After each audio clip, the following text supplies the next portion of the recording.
Welcome everyone to day 2 of the Inclusive Instruction Speaker Series.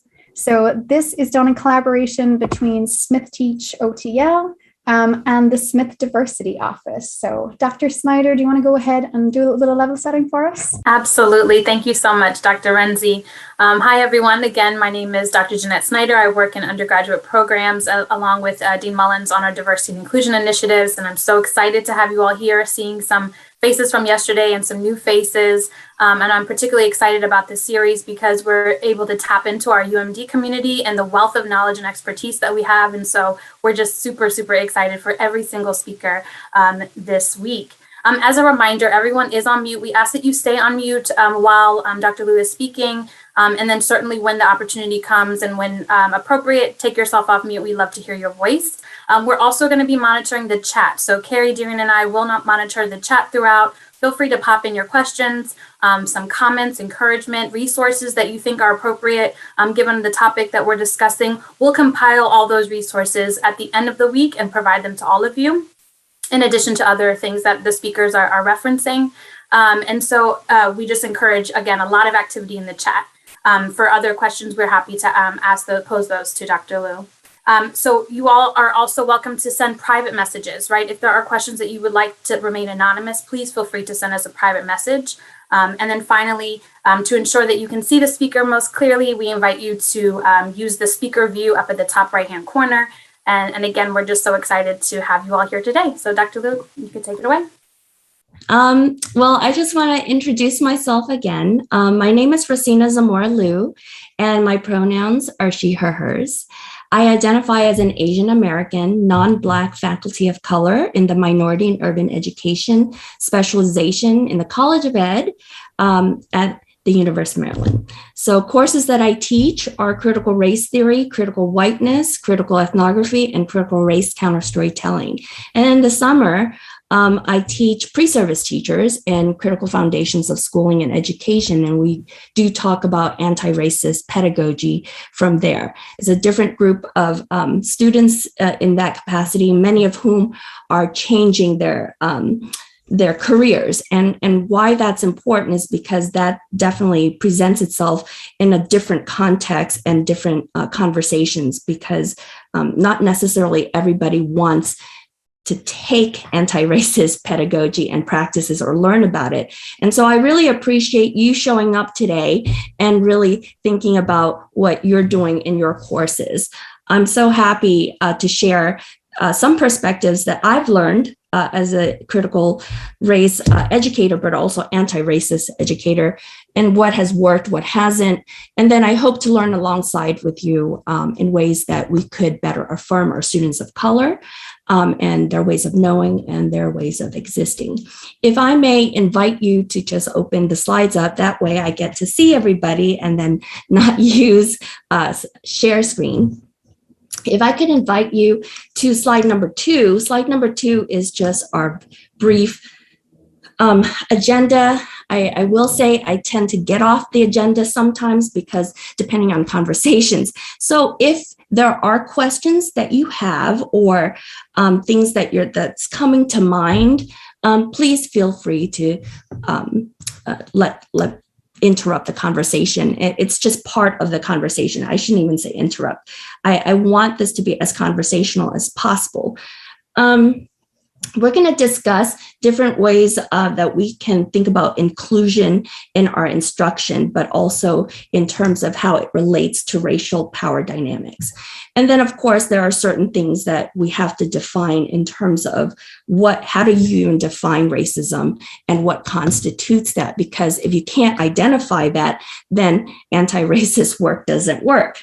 Hopefully, then we'll have a scenario or two to think about the nuances of things that may be interpreted as neutral practices, but perhaps is not. And then hopefully at the end, we can talk about some strategies that we can do for our own, in our own classrooms. So having that mouthful, if I could invite you to slide number 3. Slide number 3 is my attempt to play around with Jamboards, but I do find it very useful with some of my classes. I'm going to ask you to just think about what are some assignments that you're doing, that you usually love in your class, but maybe that you're thinking about refining it, perhaps thinking about it through anti-racist perspectives. Now, I know that this semester or this past year, we hear a lot on campus, these various talks, people changing their syllabus and assignments. So I just like to hear, what are some ideas that you have right now, or if you don't have it, but what assignments do you particularly enjoy and want to keep? And then how do we push that toward anti-racist teaching? So if I could invite you to go to that. Okay, well, as you're thinking about the assignments and some of the things that perhaps you want to hang on to, and what I'm seeing on this Jamboard are a lot of really great ideas of inclusion, ideas of diversity.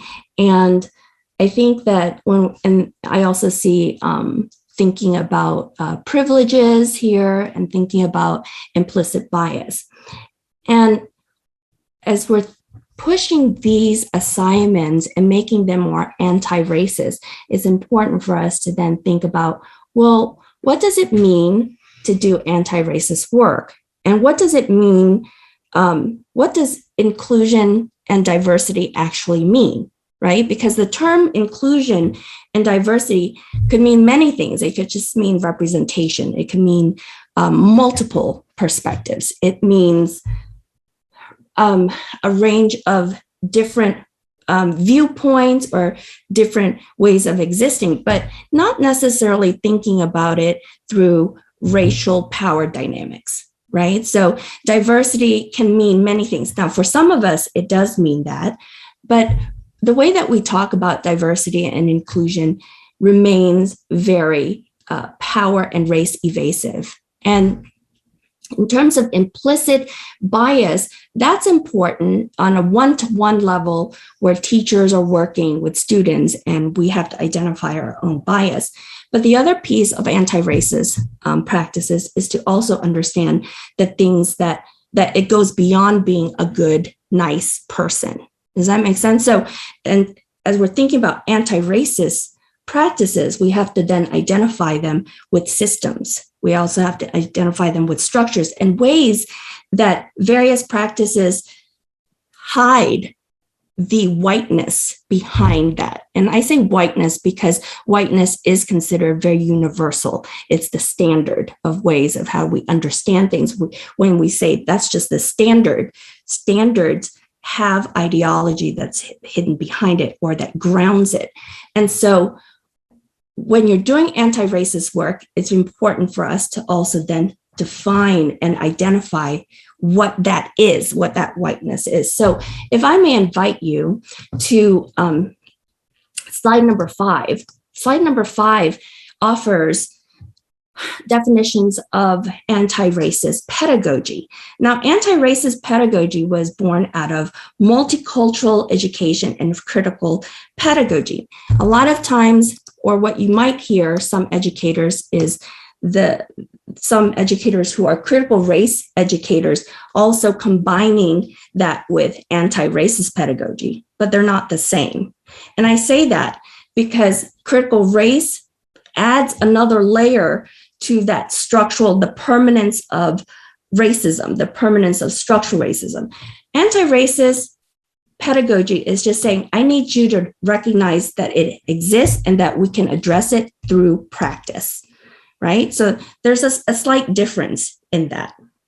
As we define anti-racist work, that means that we have to recognize that who are we and our consciousness in relation to a racist society, right? That means racist structures, the structure itself. And when you think about racist, I need us to then think about, well, what constitutes racism, right? We'll talk about that. As many of us know that the popularity of Dr. Kendi's book, How to Be an Anti-Racist, he talks a lot about being a non-racist versus an anti-racist, Okay, so if I could invite you to slide number 6. Slide number 6 is just me recapping the idea of what a non-racist is and what an anti-racist educator does. So a non-racist is simply someone who does not think about racism in general and doesn't think that they are being racist. They do not necessarily consider systems of oppression, and racism is just a matter of interpersonal actions and choices. So you can either choose to be a good person or you choose to be a bad person. You can choose to notice your biases or you don't, and it's very individualized, okay? Now, anti-racist educators are much more conscious of the systemic racism that creates racial inequalities, okay? And the operative piece of being an anti-racist is to always be reflexive, to always work to be anti-racist. So in other words, it's not a destination. It's an ongoing thing. Because racism keeps mutating and keeps evolving and changing how it shows up, we have to be prepared to recognize how it's showing up. Does that make sense? So when you're thinking about being an anti-racist, it's constant. You never shut it down. You're always noticing things. And how do we even notice things? Well, exposure. I mean, one course is never going to do it, but it's a way of just seeing the world, of being reflexive, of also interrogating ourselves, of saying, well, how have we been complicit with various standards? How do we benefit from the standards and assume then that there's nothing wrong with it, right? Being anti-racist is always looking at the self, but then also thinking about structures that has influence and normalize various practices for us. That it's so normal that you don't even see it anymore. Okay, I'm going to pause. Yeah, sorry, Yes. we got a good question in the chat, which was, how does the anti-racist pedagogy help deal with blind spots? So I'm going to talk a little bit about that as we're thinking about how do you even identify racism, right? Because we will have oversights, and it's impossible to live in this country and be able to identify everything as problematic, racially inequitable. It's impossible because many of us do have blind spots. We do have spots that we overlook, and we don't see it because we benefit from it. So I don't have a quick answer for that. It's something that you cultivate, right? It's something that you start figuring out and seeing. But before we get there, if I could get us to slide number 7, I'm going to ask us to think, how do you know something is racist then when you encounter it? How do you know when something's racist or that racism has just occurred? What are some criteria that you might use to determine what racist is? What makes an act a racist act? Pratiti? Yeah, thanks. I wanted to go back to non-racist and anti-racist, if I may. So I teach a class on strategy. My hands are full dealing with the content and dealing with what they are doing in class. So if I am seeing that students are not participating, but not thinking in terms of, oh, this person's not participating because they're Black or they're white or they're whatever, but just saying, hey, what do you have to say, right? So I guess there's part of me, am I then being a non-racist because I'm not acknowledging that they might be coming from this other space where they don't want to talk? Or is it because part of me is like, if I'm constantly always thinking in terms of an anti-racist and always framing things in that context, then I'm going to be mad all the time. I'm not going to be effective as a strategy professor, right? And I won't be teaching my content. So where is the fine line and where is the medium ground is what I'm asking. Pratiti, thank you for your question. If I understand your question correctly, and if I'm misinterpreting it, please correct me. I think the idea of being an anti-racist is that you understand that every context, right, is racialized, right? So in other words, there's no neutral space so let's say if there is a student who isn't participating in the way that you want them to participate. One question that I would have is it possible for participation, for us to redefine what participation looks like and sounds like? So in other words, do students necessarily have to talk in that moment, right? Sometimes there's so much intimidation that happens inside of a classroom space that maybe that's not the best way a student could really articulate their ways of knowing. So for me in my classes, it's very frustrating because I realized that I do expect students to talk, and then I had to kind of rein myself back and say, that's not necessarily productive. Not every student is going to do that, but then the discussion board becomes part of that space for them. The chat becomes part of it, creating multiple ways that they can show what they know, and not necessarily through papers, but also media, different ways of composing. So really changing the format of how students can show what they know, and starting from that place. So that's not necessarily a racialized perspective. Where the racialized perspective comes in is the assumption that I make of saying, this is the only way you can participate, because that's how I've benefited in school. That's how I've learned to participate. So now you have to participate this way.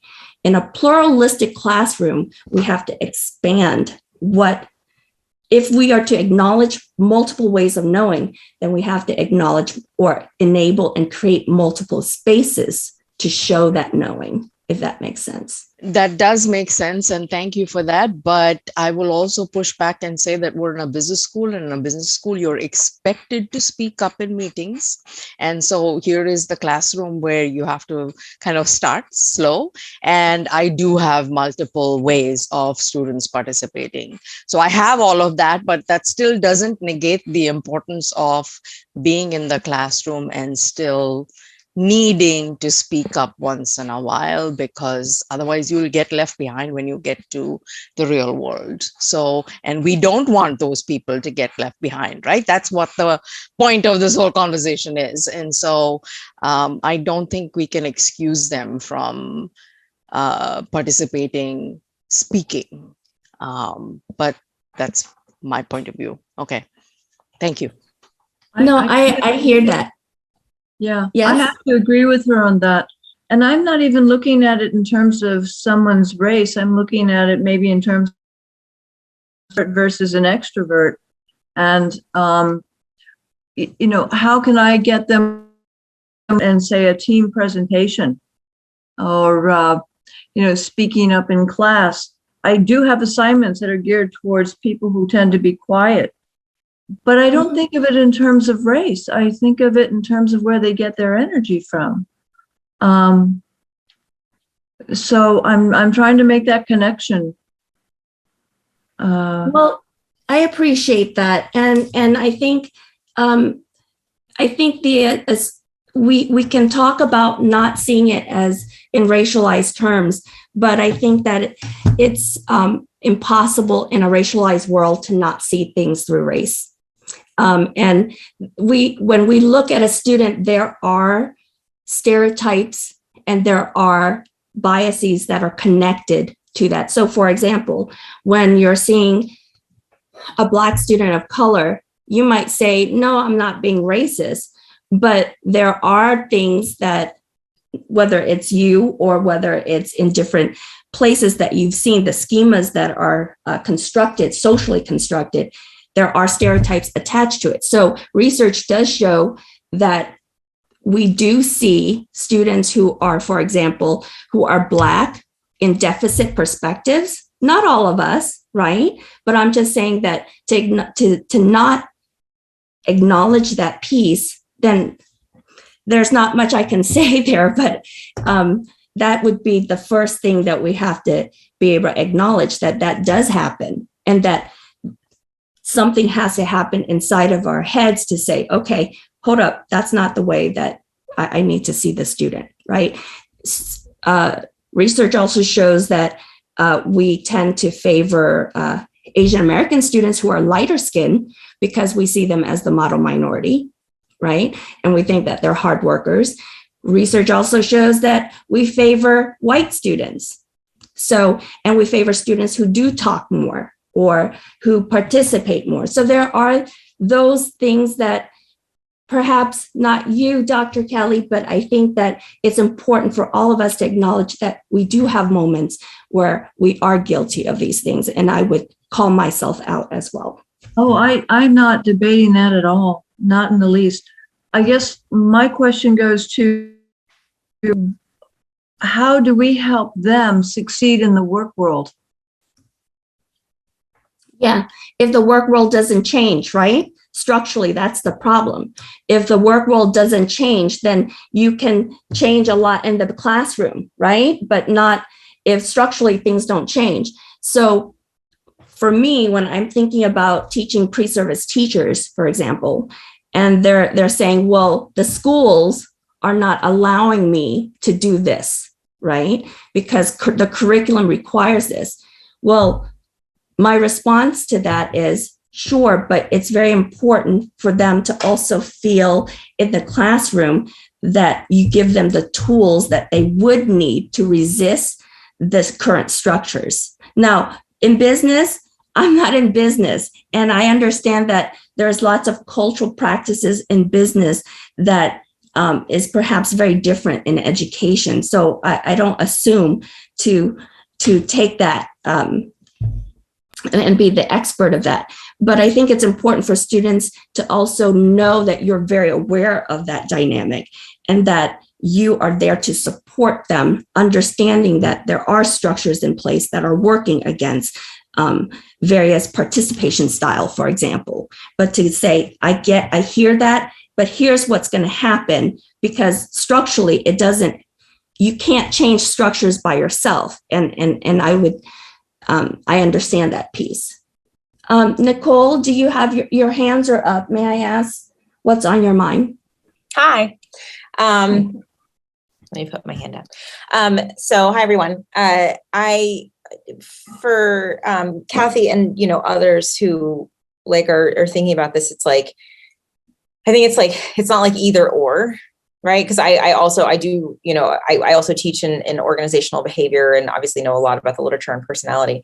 I kind of think it is like, it's always like an and.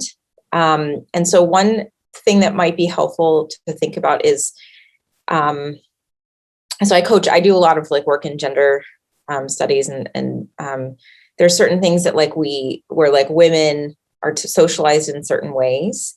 And so then we tell them to be in different ways in order to be successful. But I think it's we have to also acknowledge the reason, why those things may not work, right? So the research tells us that women don't negotiate as well as men, and that we are penalized when we advocate on behalf of ourselves, right? And so understanding that research and why that research helps women have all the information to navigate. And so when I'm coaching a female student, I can kind of just tell them the whole literature and acknowledge kind of the patriarchy embedded within that. At the same time, I also have started to coach, a lot of our MBA students are women of color, and a lot of Black women. And there's particular things that Black women face that white women don't. And I think just for me, it's educating myself about what those were and kind of acknowledging you know, there's just differences here where there's a tightrope that I walk, but it may be different for you. And here's kind of some of what the best practices are. And I realize that sometimes it may be frustrating to encounter that. Like I get frustrated that I can't advocate for myself, or that when I speak on behalf of women or when I speak on behalf of working moms, people basically discredit me because they're like, you're just advocating for yourself. Right. And that like understanding that dynamic is really important. And so I do have a resource that I would highly recommend that is in a business context. And it's this, and I have it in my office if anyone wants to borrow it. It's called Race, Work, and Leadership: New Perspectives on the Black Experience, edited by Laura Morgan Roberts from Darden, Anthony Mayo, and David Thomas. Also features some writing by Ella Washington, who has been an adjunct here and is currently at Georgetown. It's an incredibly great book, and I think it does help you understand, you know, it helped me understand a lot. So if anyone wants to borrow it, it's, you know, in my office. But, you know, and I'm not an expert by any means, that's why I'm here, right? But I just think sometimes it's kind of like, you know, yes, we do have our individual differences, and we're also bringing to the table our identities. And we just, you know, like, sometimes the advice, like, just, it's frustrating to, you know, like, I want to be successful, but I also know that sometimes the dice is stacked against me. And I think we need to acknowledge that it's a tricky needle to thread. Sorry, I'm talking too much. Thank you, Nicole. I know that Cindy had her hands up too. Was it Cindy? Yes, I did. Thank you. I think Nicole said some of the things that I was thinking. In particular, I coach students in the executive MBA program, and I've had 2 students over the last 3 years, both of whom were very reluctant to speak up in class. One is Taiwanese, the other is from Africa via England. And in both cases, their faculty members talked about, well, you need to be able to speak up in class because this is what you're going to face when you go out into the work world. And I think what the faculty members did not realize is that both of these individuals have faced a tremendous amount of fairly explicit and implicit discouragement over the years as a result of stereotypes. So the student from Taiwan speaks English, obviously with an accent.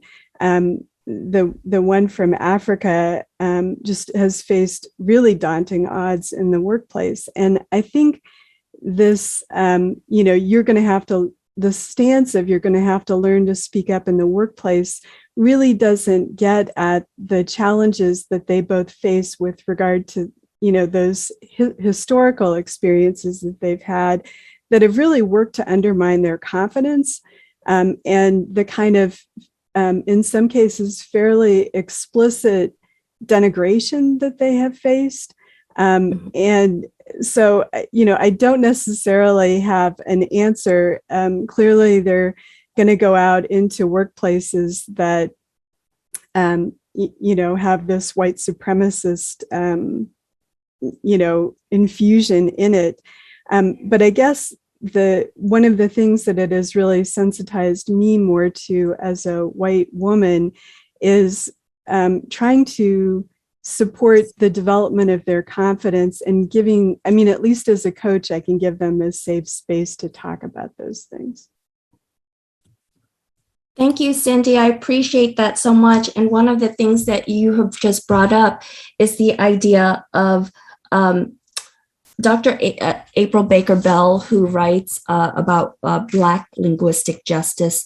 She says that we don't hear language, we see language. So that's a very important piece for us to consider, that we attach the speaker. So a student could participate, right? And could really articulate, even as if a student is talking and sharing what they know. The reality is that teaching them to show up in that way doesn't necessarily ensure that they're going to be treated well in the workplace anyway. So we assume that if we teach them these various skills, right, that if they could code switch, if they could participate and be active in group work or what have you, it doesn't diminish. It doesn't mean that they're going to be successful. So I see in the chat too, how do we teach them to be successful? Well, teaching students to be successful doesn't mean that you teach them just to abide by every single rule out there, the standards of business, right? In some ways, one could argue that to teach students to be successful is to elevate their humanity and elevate who they are in that space so that they feel empowered to exist in that space and to show what they know through their ways of speaking. So even when you're thinking about English, and you articulated that there are many students with accents, but I guess my question is accents in relation to whom and what, and we should question that, right? We should question that. I guess if you go to various countries, we have different accents as well. So whose accents are more privileged? And that's important for students to hear in a world global perspective, that English exists in multiple ways of speaking as well. This is one way. We speak one way of English here, but there are many other ways of speaking English in other countries that are just as valuable. And if it isn't, then that's the generation that we're producing, right? The next generation going into the global economy to challenge that. And, it goes to like this joke that I always have is, how come when I get on my iPhone and I ask Siri, how come Siri only has the British accent or what I identify as white accents? What about all the other ways of speaking English? How come that doesn't exist? So, those are things that we have to push against and start challenging. Those are the nuances. When we're thinking about racism and thinking about what structures are in place, what things are privileged, that's important. So to my point with slide 7 is, how do you know? How do you identify these things? If I could just see on the chat, currently, how are we defining what is racist? Okay, I see it's Cindy, dismissing someone out of hand due to assumptions. Nicole, systems that privilege certain points of view. What point of view? Whose? I added that under my first part. Unconscious behavior, locking doors. Mm-hmm.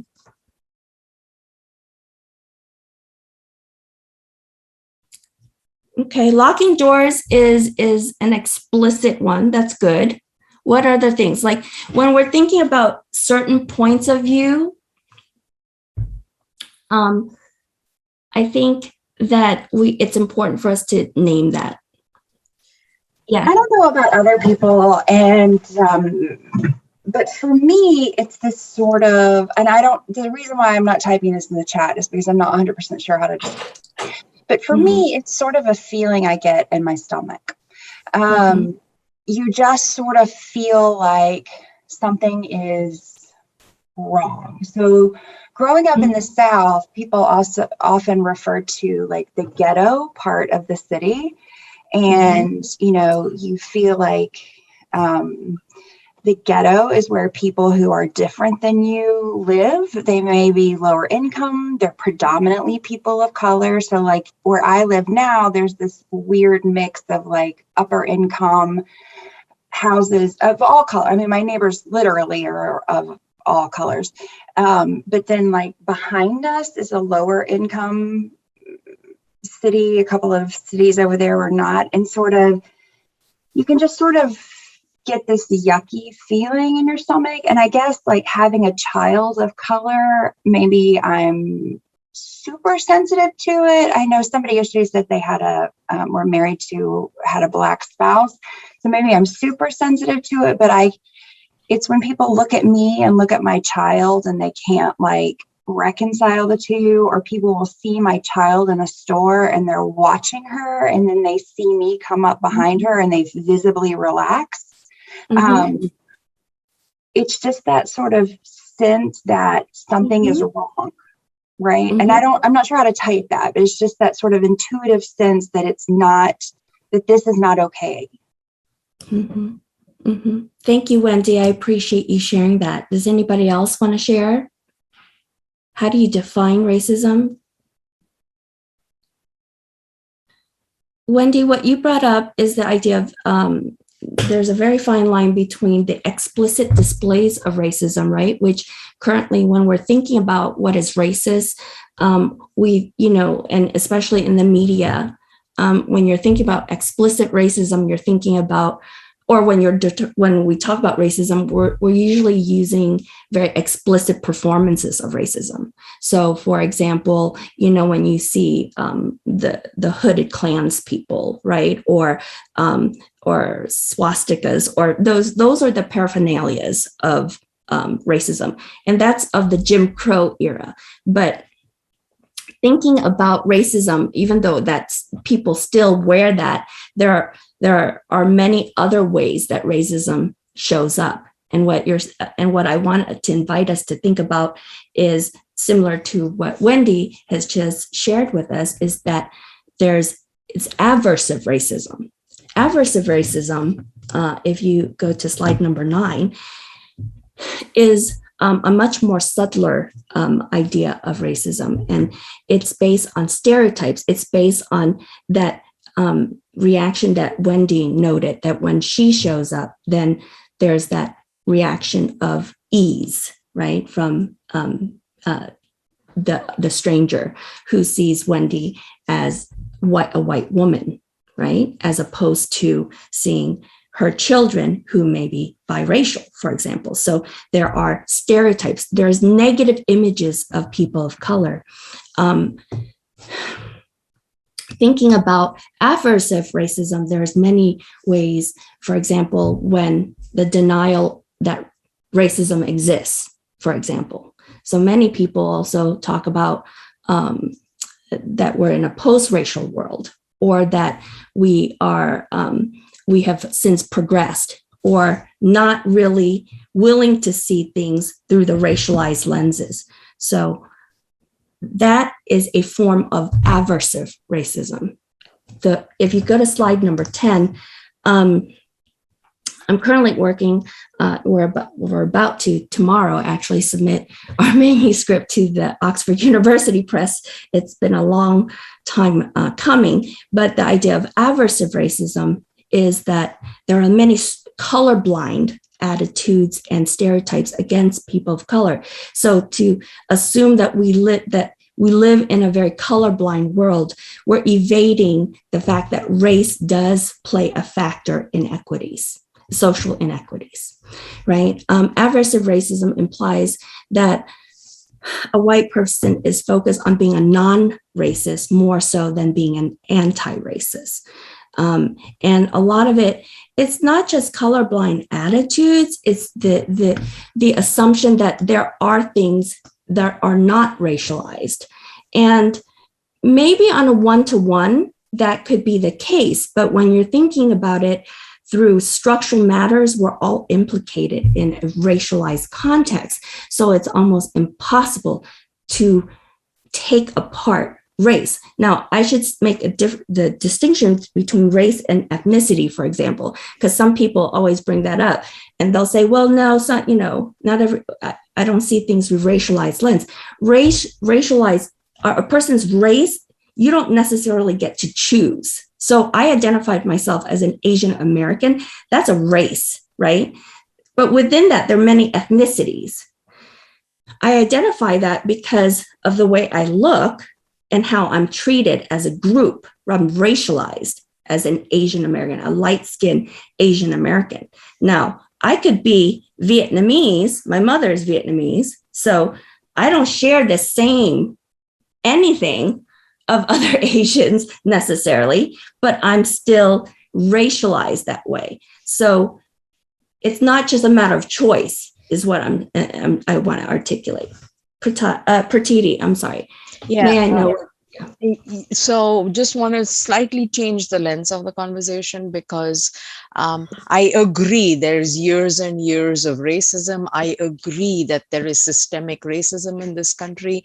And I absolutely agree that there's no way you can shut your eyes, face, whatever, to what's going on, especially with all the movements and the police and all of that, right? So I'm not ignoring the sort of whole concept of racism, but I want to change the direction, if I may, which is that yes, there is, but I cannot change the whole system. I can change what happens in my classroom, right?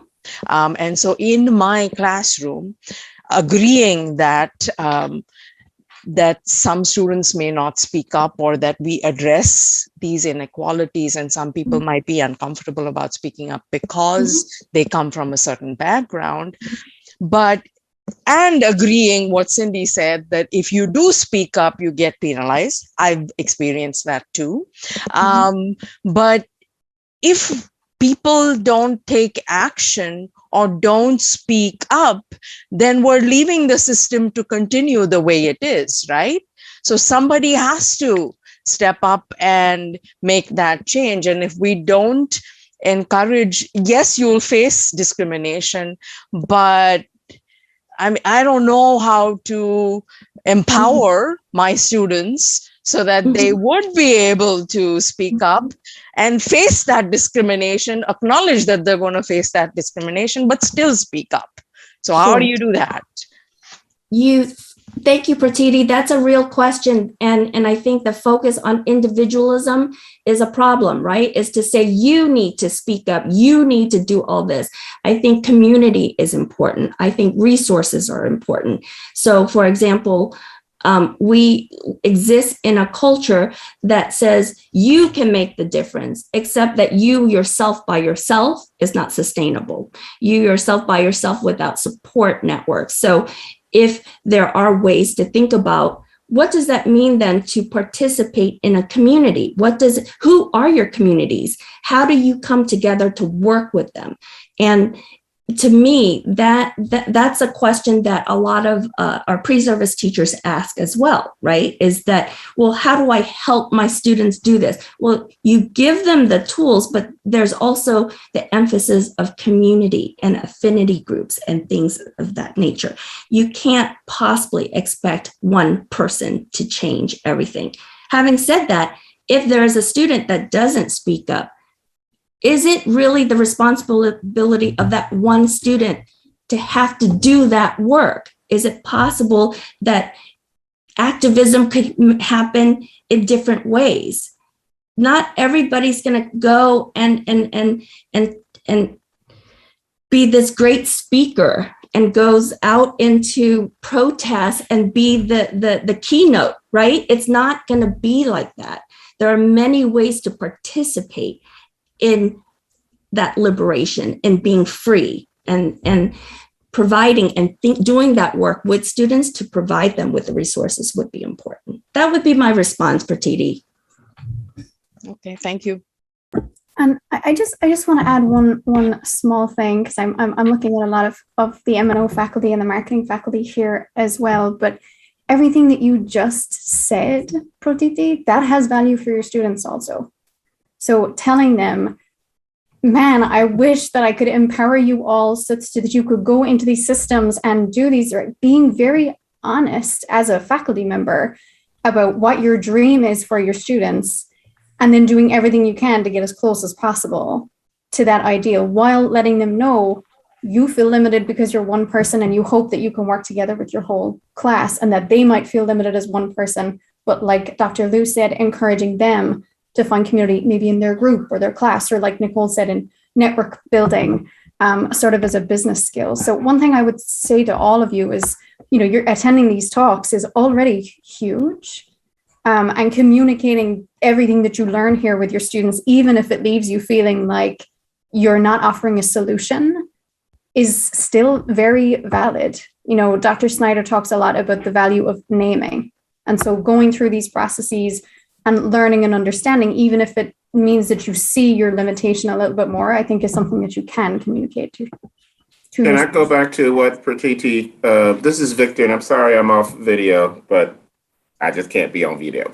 But anyway, so Dr. Zamora Liu, thank you so much for a comment that you made earlier about seeing the language. And I think that Pratiti, I was in a conversation with a professor this past weekend who asked the same question. We actually got into really good dialogue.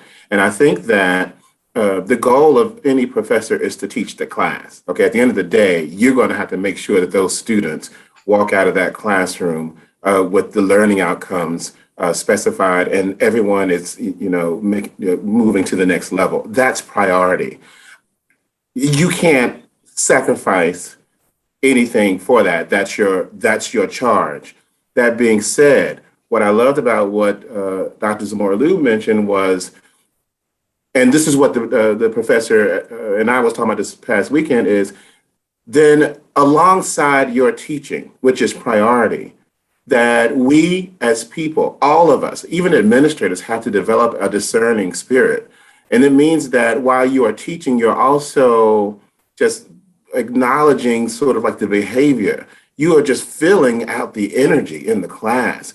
And there are times that you may have to, stop and pause. Say, does everybody understand? Or there are times when you have to say, well, can I see you after class? But there is no formula. I think that the mistake that we are making, if we're thinking like, well, just give me the 5 steps of making sure, there are no 5 steps. And tomorrow when you go into the classroom, the whole dynamic is going to be totally different. And that's what I love about what Dr. Zamora said, is every day is a challenge. You wake up each day and it's going to be a new challenge forever and ever. And I don't think that's a bad thing. It's just adjust accordingly. But Pratiti, your point is well clear. When I meet with the freshmen for the very first time, and I've told them every year, silence is not an option. And so, Dr. Zamora Liu, that is a business thing for us, because we're saying that to introverts, we're not telling you introverts that you're bad. We're just telling you got to speak up, And to the extroverts, we're not telling you that you are good. Sometimes you need to shut up. So my point is basically that for the business school, speaking up is a must. Yeah. But at the same time, we just got to recognize that there are people just on different waves of levels of length and perceptions and speaking up. And we have to figure out, well, how can we get that person, because of whatever, race, scared, fear, to speak up. Just have a discerning eye and a discerning spirit when you're facilitating this dialogue. That's just my thought. Thank you, Dean Mullins. I appreciate your contribution. That's a really important piece. I hear what you're saying, that in the culture of business schooling, that speaking up is important. I just do want to also add that even if that were the culture, it's also for us as teachers in that space to recognize that for some of our students, if they don't want to speak up, it's because they're trying to stay healthy and their personal well-being. And I say that because sometimes some of the conversations could be so incredibly violent, and we don't see that as violent, but they're so offensive. And that a lot of my students, for example, the doctoral students in the critical race theory class, sometimes the comments that are made inside of that space could be so incredibly hard to hear that just for their well-being, they need to shut off their cameras.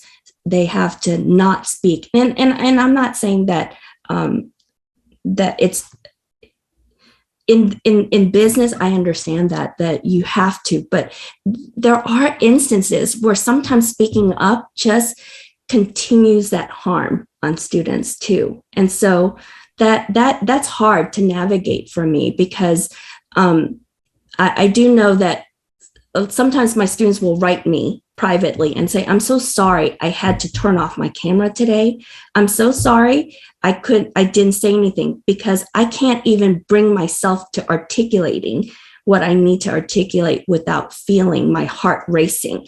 And of course, we're in the School of Education, so we're talking very explicitly these topics. I'm not privy to business conversations, but that's something as teachers for us to think about as well. No, that's a fair point. Yeah, I think well, I'm in the marketing department, and the whole thing about marketing is communicating to your customers or to your stakeholders. So communication is a very big deal for us. And unfortunately, in our Western society, that generally means speech of some type.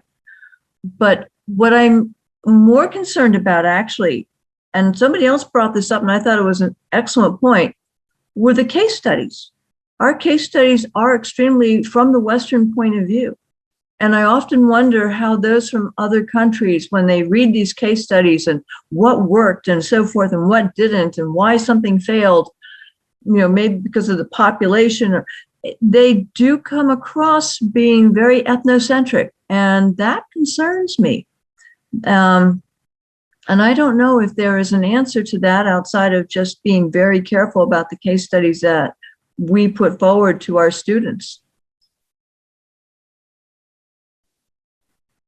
Well, Dr. Kelly, you bring up a really good point. And I think from yesterday's session, I wrote down this too, that I loved what was said was that adjusting the discussion and even the case studies and even some of the points that you want to carry out in your classroom to sort of parallel what's going on in today, that really is a first step. Your case study should reflect real world, or your case study should push students to think about how does racism fit into this even element of our supply chain, or what have you. So my thought is that's probably the best thing. Put it inside the content of what you're trying to deliver in the class. I know I don't have all the answers, but that's just my thought.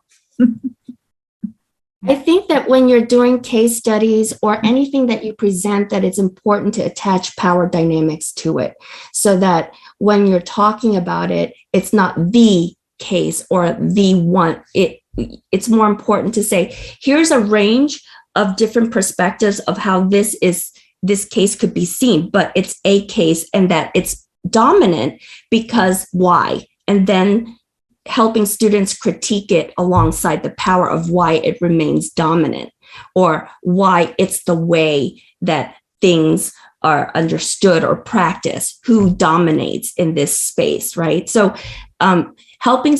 this brings me to later slides that I have, which clearly I'm not going to go there and finish, but the idea of teaching multiple perspectives. I know that's huge in education. We talk about it all the time. Show a range of perspectives, but showing a range of perspectives doesn't mean anything if you don't also couple that with analysis of power and who maintains those dominant. Why does a dominant perspective maintain dominant? How do the structures support that and keep perpetuating that? Those are things that I think are important for us as we present these multiple perspectives. I see it done in different spaces where it's just like, okay, I hear what you're saying. Okay, and here's another perspective. That doesn't mean anything. It doesn't function. More functional, again, is the analysis that comes with that.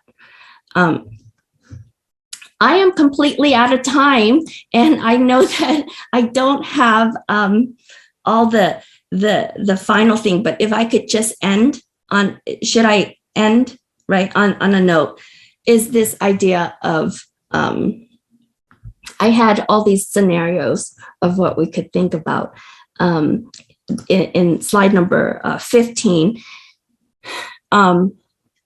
Those are just the common things that instructors usually do, but we don't need to go to that one. Let's see. Going back to our Jamboard activity and the idea of assignments that we're thinking about and how do we make it anti-racist. Doing anti-racist work begins with you, obviously, and it requires that you do a lot of your own self-reflection and ways that you have normalized certain practices and values and why you haven't questioned it. That piece is a very important piece of anti-racist work. And doing that reflection means that you do it all the time. I've taught critical race for a very long time, and I still have hiccups. I still have things that sometimes different cohorts, they just do other things. And I can't believe that I dismissed or skimmed over a topic when it was clearly very harmful to my students, when I would just say, okay, so let's move on to the next part of the agenda, more so than just to sit with attention. So I can name so many scenarios in my own experience. What I'm saying here is that it begins with us, and it begins with us thinking about what we need to do and the things that after each class, right? To think, what did I do this time? Did I overlook? Who did I overlook? And how did I conduct class that manipulates time, right? Like sometimes I think about certain time, and time is money or whatever, is that a business term? I don't know. But the idea is I'm going to push through this agenda just to get through. And to me, that's not functional, and it can be very harmful. So that's an example of what I'm saying, is ways that I have to always reflect on what I've done, and then to really be intentional about that examination, and then to have a community. I'm very fortunate that I do have a community of colleagues with whom I can talk with about this, that I can share and bounce off ideas. There's no way I can catch everything on my own. There's just, as an Asian American woman of color, I have a very specific kind of experience that's to me, that is unique to me. But there are many, for example, Black women colleagues who will say, Rossina, you didn't catch this other part, like there, and yeah, no, I didn't catch that other part. But I'm very fortunate to have that community. I ask you to think about who your community is and who is willing to participate with you, to reflect and think through what it means to be anti-racist. Slide number 20 has some of those points that I just made. I shared with you somewhere along my slides too, are my vision board. And that vision board, slide 18, for example, keeps changing because I keep changing as an educator.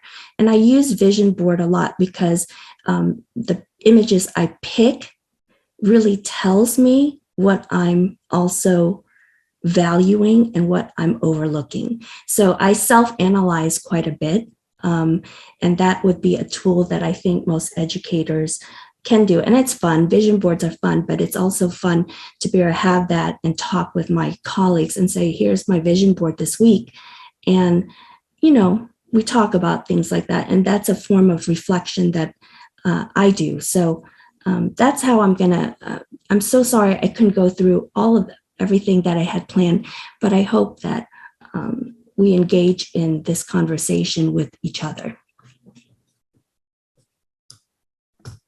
Thank you so much, Dr. Zamora Liu. I know we went a couple of minutes over time. I'm still available for a little while longer if people have questions, but I think that was so helpful and generating discussion, which is probably the best tool that we actually have right now. Insofar as, like we said, we can't offer a packet or a guide to follow. I think these conversations are one of those steps that we do get to take together. So I really, really appreciate you leading us through that. I think that it was beneficial for everybody. And there's a lot of comments coming in the chat, thanking you and saying that it was enjoyed or helpful. So thank you so much. We appreciate you. Thank you so much for having me here. And if you need to reach out, and I'm here on campus in Benjamin, so I'm rzliu@umd.edu. So I would love to hear what you're doing in your classes and to learn from you as well. And I'm so sorry it's such a compact time, but thank you again for having me.